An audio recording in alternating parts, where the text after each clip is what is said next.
This is about the book Begin a New Life, The Approach of Edgar Cayce, written by Harmon Hartzell-Bro in 1971. The thousands who consulted the psychic Edgar Cayce were often in desperate need of medical aid or vocational and marital guidance. In addition to the detailed practical information which they were given by Cayce, information of such accuracy as to make him the most famed clairvoyant in modern times, they often received specific suggestions on how to begin growing into a deep personal relationship with God, and through him find a new life. So a new life here is the spiritual life, holy life, godly life, a life filled with the ways of Christ. Beginning with Edgar Cayce's challenge, I don't do anything you can't do. Dr. Bro demonstrates how Cayce speaks to the needs of those who yearn for a new and more spiritually satisfying life. Dr. Bro has analyzed more than 500 cases in which he personally heard Cayce counsel individuals from all walks of life. From these, he has determined 4 enlightening themes: action on chosen ideals, risking love in relationships, attaining personal growth, entering into meditation. These ideas were central to Cayce's own life as a man of prayer.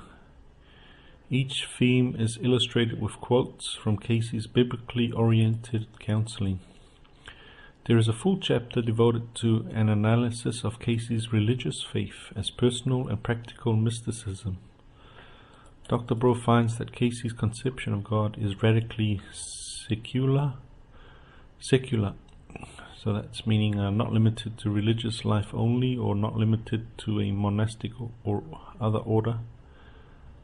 God as directly involved in meeting every true human need, and yet a God who is transcendental and holy. Transcendental meaning relating to a spiritual realm, and sacred. Holy meaning sacred.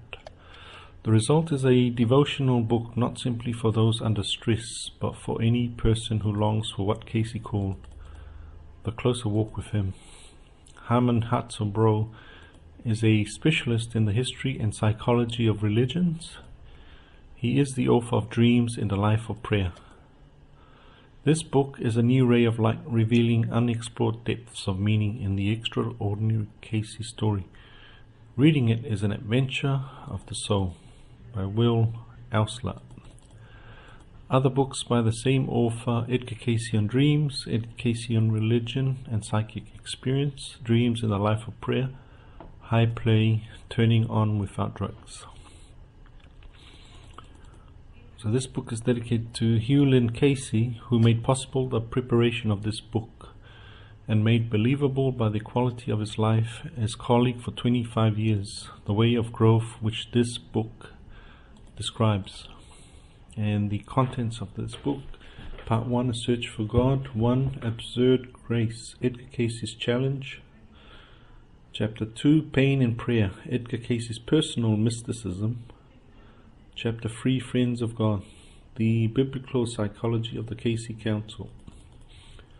Part 2, 4 Ways to a New Life. Chapter 4, Acting on Chosen Ideals. Chapter 5, Risking Love in Personal Relationships. Chapter 6, Attaining Personal Growth. Chapter 7, Entering into Meditation. Part 1, A Search for God. 1. Absurd Grace, Edgar Cayce's challenge. I will pour out my spirit upon all flesh, and your sons and your daughters shall prophesy. Your old men shall dream dreams, your young men shall see visions. I don't do anything you can't do. Edgar Cayce. He was inviting his listeners to an adventure which to him was far more than the achievement of remarkable powers. He was inviting them to full partnership with God. He was pointing them to a living relationship with the gracious Father. "I don't do anything you can't do" is a process that goes beyond the gaining of psychic talents. It was a claim by Edgar Cayce about the potential for creativity at work and at loving, which was open to every man. A process of attunement to God with lawful growth within that process. In fact, I cannot claim to possess anything that other individuals do not inherently possess. Really and truly, I do not believe there is a single individual who does not possess the same ability that I have. He explained that the essential ability was one in which the individual allowed his own soul to make attunement to the universal source of knowledge. He illustrated the process by his own experiences in a prayer-induced trance. To give readings while in an unconscious condition, or to enter into a state of altered consciousness in order to secure the attunement. All such attunement grew out of his own abilities through sincere prayer, stimulated by deep mental study of the Bible and a focus on removing the pains of others. When I was between 11 and 12 years of age, I had read the Bible through 3 times. I have now read it 56 times. No doubt many people have read it more than that. But I have tried to read it through once for each year of my life. Well, as a child I prayed that I might be able to do something for the other fellow, to aid others in understanding themselves, and especially to aid children in their ills. I had a vision one day which convinced me that my prayer had been heard and would be answered, and as I go into the unconscious condition, I do so with that faith. Pain of others and prayer to God were the twin focus of his statements. The pain of others and the prayer to God, these Cayce felt that had been the primary focus which enabled him to make attunement to the universal source of knowledge. The twin focus of pain of others and prayer to God are important for anyone else who seek full attunement, that might best use his own talents and experiences, yielding abilities which might equal or surpass those of Cayce. It was essential to have a deep and honest concern to lift the burdens of others, to do something about removing physical pain, or removing ignorance or poverty or privation or injustice in the lives of others, to reduce the less visible severe pain of others, such as mental confusion, loneliness and dread. It was just as essential to have a serious concern for others and grow into inward depths of daily communion with God in prayer, until the individual's life become the closer walk with Him. This twin relationship of pain and prayer should not be held in being too serious or too religious, but merry and joyous is our Lord of our prayer, and He looketh for it, and He willeth to have it. He that would know the way must be oft in prayer, joyous prayer. While concerns for the pain of others and joyous prayer were essentials for the attunement to turn one's work and loving into adventures in creativity, these essentials, pain of others and prayer to God, were not sufficient of a mental focus. There were also laws to be learned, studied and applied. Personal growth and personal training, just as Cayce was trying to learn the mental states and experiences and limits of his own gifts and attunement. With regard to the source of information, I have some ideas naturally, but even though I have been doing this work for some 33 years, I know very little about it. Whatever I could say would be largely a matter of conjecture. I can make no claim whatsoever to great knowledge. I too am only groping. Although I understand many of the laws associated with the phenomena, my understanding is born of experience, and I leave the technical explanation to others. There were 2 laws or ways of development in attuning which he thought he could see as applicable to his own gifts and the gifts of others. One one way of self-development was growing into a new kind of mature selfhood as a result of partnering extraordinary creativity with the universal source. I am certain that all human beings have much greater powers than they are conscious of, if they would only be willing to pay the price of detachment from self-interest that it takes to develop these abilities. 2. Another way of self-development was the importance of growing and sharing within a spiritual community. It was the way of keeping a covenant, a holy personal agreement with God and man. 1. Growth in selfhood, and 2. Growth within a spiritual community were personal conditions that spiritual laws could be learned. Cayce felt that if we shared his primary concerns regarding the pain of others in prayer to God, we would gain useful abilities as a grace from God. By paying such a price in personal growth, each person might discover the truth that what Moses said to the tribes of Israel. The word is very nigh unto thee, in thy mouth and in thy heart, that thou mayest do it.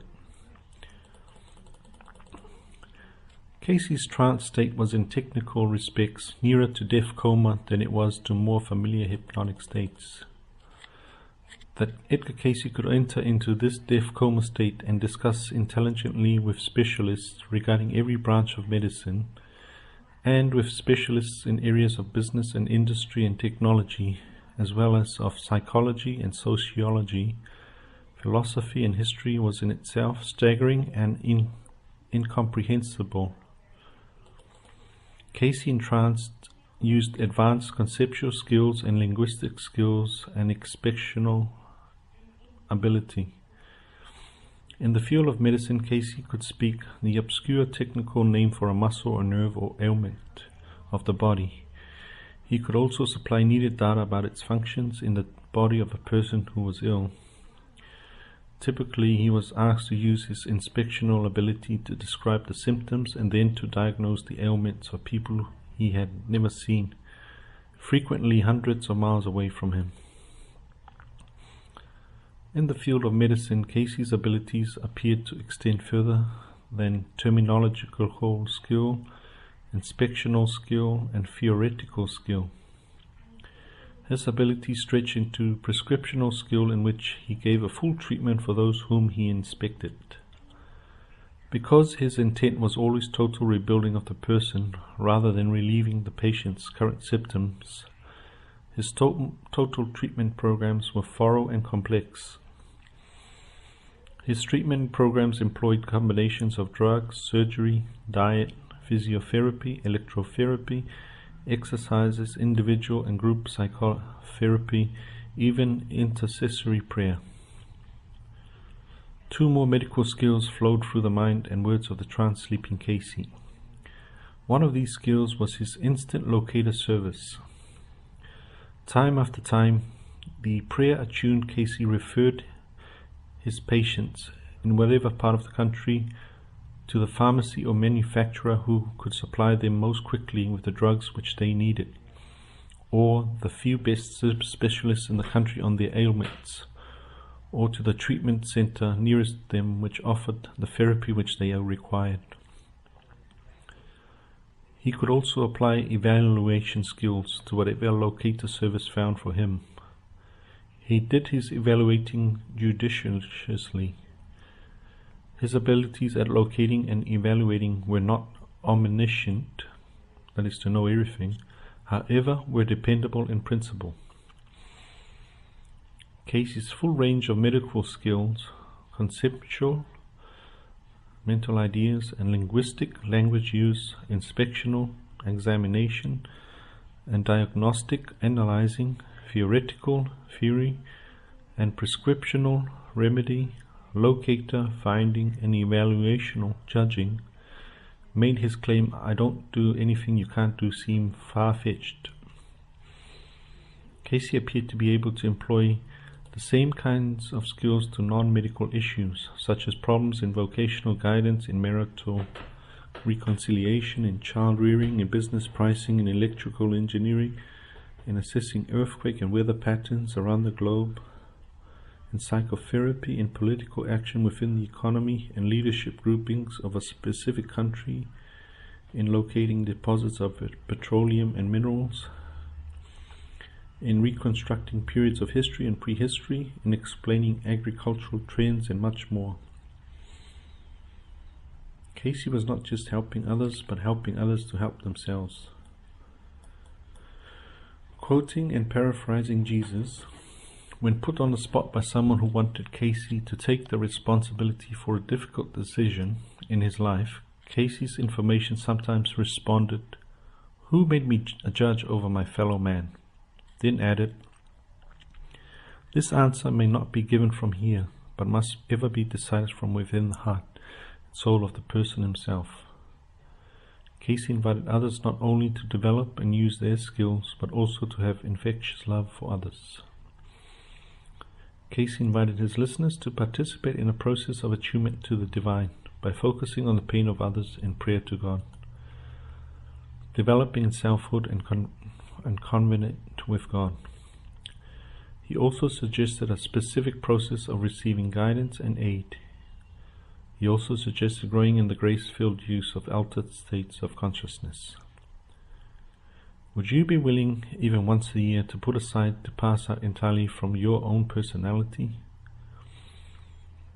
He was convinced that those who were willing to try these processes, which grew naturally from their prayer life, would not need to copy his trance states in order to secure abundant and loving grace. The needed attunement come in many forms. His readings emphasize the availability of universal guidance and aid to everyone through altered states such as dreams, visions, healings, and momentary quickenings within daily life. The terms which Cayce used to describe this narrower sense of attunement, which he firmly believed was open to all, were similar to Paul's, who spoke of being absent from the body and present with God. Being absent from the body meant seeking aid and transformation from an order of reality different from the surface of human intelligence, love, or strength. And being present with God meant turning toward a final reality that could be encountered with a change in consciousness from familiar awareness, such as entering into a moment's prayer, in the depths of dreaming sleep, in the stillness of a vision that followed meditation, in the quickening that come with the touch of a troubled child's hand, or even in the states of trance and elevation of a man's spirit.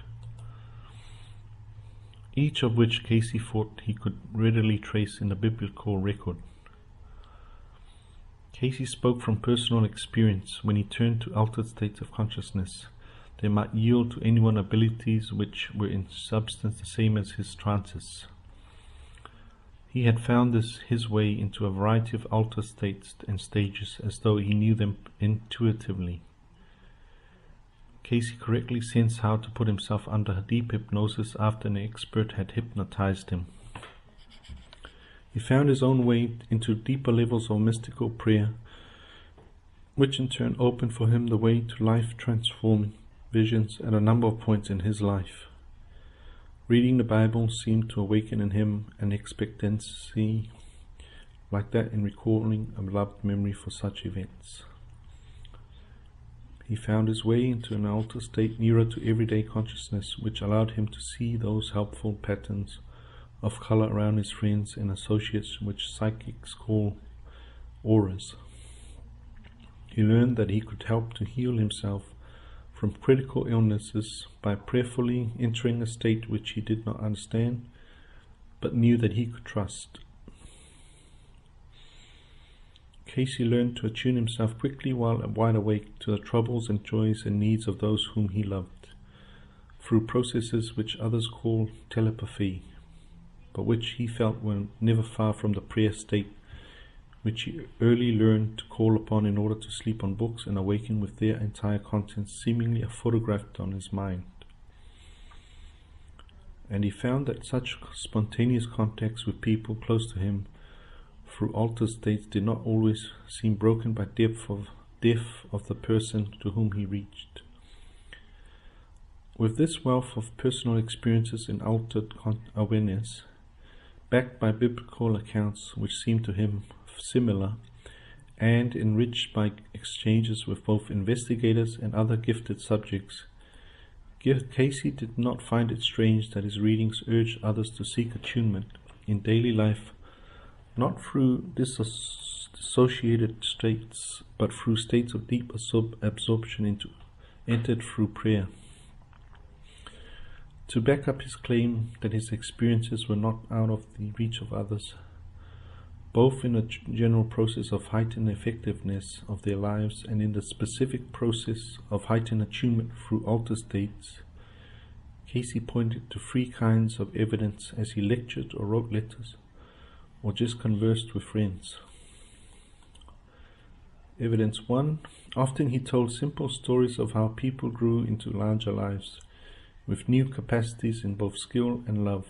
One such story was of a man whose wife had died, leaving him in such grief that he had carved upon her tombstone the words, the light of my life has gone out. However, when the man fell in love and remarried, he had to have the inscription changed to, the light of my life has gone out, but I've struck another match. By such growth, in Cayce's view, one could learn to avoid making absolutes out of his discoveries, even the dramatic discoveries made in altered states. Evidence 2. Cayce illustrated his claim that others could develop abilities to equal or complement or surpass his own by referring to characters and events from the Bible. While Cayce had a lively sense of the special states depicted in biblical accounts, from dreams to trances, and from the still small voice to being filled with the Spirit, his way was usually to turn to the larger biblical pictures of errant, law-breaking men and women who grew into more intimate and productive daily communion with God. He spoke often of those whose sins were as evident as the drinking of Noah, the overconfidence of Moses, the excesses of Samuel, the adultery of David, the wavering of Peter, and the boasting of Paul. In the lives of each of these and other biblical figures, he delighted in tracing the awakening of greater and greater attunement among those who turned their concern to the pain of others and did so in heartfelt prayer to God. Evidence 3.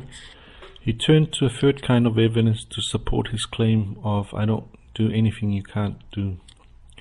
He turned to the individual biographies of those who had begun and achieved new lives under the aid of his readings. Recalling such cases was easy for him because the faces of many of these people were before him in snapshots which covered most of 2 walls in the sunny little study where he gave his readings. Cayce delighted in recounting the personal growth and adventurous vocational experiences of a manufacturer, a writer, a music teacher, a minister, a psychologist, a physician, service station operator, a beautician, a dairy executive, a crippled fair harpist, a hot dog salesman, and many others. Telling the unique stories of each of these lives, Cayce could make it clear that others had indeed made their talent shine as brightly as his. Cayce communicated his own conviction that those who had endured and been blessed in their work and their loving were those who had used their talents to lift the burdens and pain of others and had sought in prayer what he called the daily walk with God. As he told his stories, Cayce communicated something further about his own faith, his determination that he and his household would take on any who came to them with serious intent for growth. In his accounts, there shone not only a neighborly goodwill, but a commitment to wrestle with the good and the bad in each serious seeker in a spirit of dependability and loving concern, which made many happy to call the Cayce's friends. To do what Cayce did in trance or awake meant more than mastering strange powers. It meant engaging others in the essential force and quality of their lives. Listening as Cayce spoke and responding to the flash of his warm smile and to his unaffected manner, many found that they wanted to believe his claim that their potentials were ultimately like his. Yet this so ordinary man was someone whose mind and spirit seemed daily caught up in a process of hope and helpfulness, in a bounty of absurd grace. If Cayce could do such things, why not others? It was noticeable that the longing for a new life was not primarily a longing for relief of distress, from recovery from something, rather a hope of potency, being productive, being useful, being good for something worthwhile, being helpful, being supportive, being inventive, being resourceful for those who were bound with them in the bundles of their lives. The fundamental hope seemed to become creators with God, that the works of their hands and minds were good, very good. Not prowess before others, not pronouncements, not position, not possessions, but potency for good seemed a beckoning call. Not self-realization, but rather a great and deep hope of just working with the grain of the universe, without shame or fear or regret, was the goal. A loving potency, a patient potency, a people-building potency, a God-fired potency. Within such hoping to begin a new life was a daring, needed for the courage to reach toward God with open eyes. It was evident that Cayce's readings, while done in an unconscious trance, were not the result of Cayce abandoning himself to the whims of his own unconsciousness, but the fulfillment of the best of the individual man. Edgar Cayce, as he reached beyond himself in order to aid others. To share in such promised grace, such absurd grace, one would evidently have to be a man indeed, a man pledged to God and ready to endure either ridicule or fame without losing his commitments. Wanting a new life, those who hungered for it found themselves asking, what were the conditions? Starting points are the four activities: ideals, love, personal growth, meditation, which make up the second part of this book. They also turn to look at three settings where the conditions of a new life might seem clear to them. 1. The personal faith of Edgar Cayce. 2. The many mental concepts from his readings applied to the personal conditions of beginning a new life. And 3. The faith, the day-to-day doing and trusting and loving of those who took seriously the absurd grace of the Cayce gift, of those who were close to him in his household, his church, his circle of friends and long-time counselees. In the years since Cayce's death, there have been many who never knew him or saw him, yet have found in the story of his life and the ideas of his information a stirring which to them is more than curiosity, a hunger which transcends longing for odd powers, and an awakening which both delights and unsettles their inner selves. They too have turned to ask the conditions of a new life, as seen in Cayce's own faith, in the texts of his readings, and in the lives of others who never knew Cayce, but have undertaken their own steps of personal growth, together in response to the Cayce challenge. I don't do anything you can't do.